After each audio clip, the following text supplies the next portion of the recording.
Good morning, chubbies. Hello. Hi, Yuri. You're eating breakfast too. Hi, Coco. You wanna see the camera? Here you go.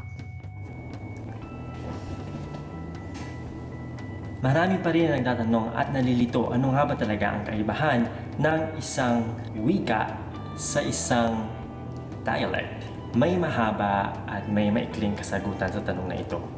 Ngunit narito ang isang simpleng analogy o paglalarawan o paghahalin tulad. Ito ay kung ihahalin tulad natin ang katanungang ito sa isang puno. Ang bawat wika ay sarili nilang mga puno.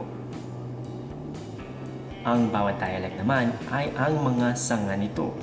Ang mga dialect ay ang mga sangay na nabibilang sa iisang wika. Halimbawa, sa wikang Ingles, kabilang sa mga dialect ng wikang Ingles ang Ingles na ginagamit sa Inglaterra, Ingles dito sa Estados Unidos, Ingles sa Canada, Ingles sa Timog Africa, Ingles sa Australia, Ingles sa New Zealand, at iba pa. Maging ang Ingles na gamit sa Pilipinas ay masasabi rin isang dialect ng wikang Ingles. Sa pang halimbawa, sa Pilipinas naman, ang wikang Tagalog ay nagtataglay ng iba't ibang mga dialect, gaya ng Tagalog sa Maynila, Tagalog ng Bulacan, Tagalog sa Batangas, Tagalog sa Laguna, Tagalog sa Cavite, Tagalog sa Mindoro, Tagalog sa Marinduque, Tagalog sa Bataan, at iba pa. Ngunit, ang Kapampangan, Binisaya, Ilonggo, Waray-Waray, Tausug, Tagbanwa, Ilocano at marami pang iba ay pawang mga wika. Sila'y hindi mga dialect ng tinatawag na wikang Pilipino. Sila'y sarili nilang mga wika, sarili nilang mga puno at hindi sanga ng iisang wika o iisang puno lamang. Paano ko naman malalaman kung alin ang isang wika at alin ang isang dialect?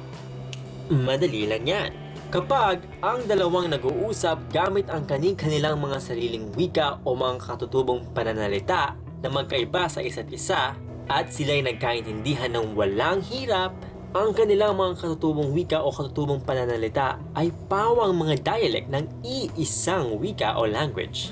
Kapag sila na may hirap na magkaintindihan o sadyang hindi talaga magkaintindihan, malamang ang kanilang mga gamit na salita'y mula sa magkaibang wika o language. Halimbawa, ang t-shirt na suot ko ngayon na galing sa aking tiyuhin sa Pilipinas, Uncle Jason, Papang Jason, salamat Kenny, takalpong salamat. Anyways, halimbawa, ang t-shirt na suot ko ngayon, noong Kapampangan kang kalupa ko o makaintindi kang Kapampangan, balo mo imburi ng sabyan ning tigpaningalti.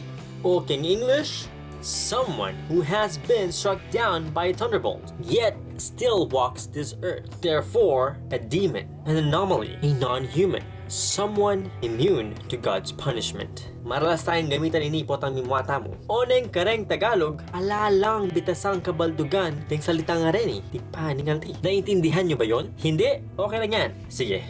Ito isa pang halimbawa. Mas simple at paborito ko. Sa Tagalog, ang ibig sabihin ng mga katagang may itsura ay maganda, pogi, may kaakit-akit at kaaya-ayang itsura o anyo. Pero sa Kapampangan, kung tinawag kang matsura, ay utang na loob, huwag ka nang umasang naakit sila sa'yo.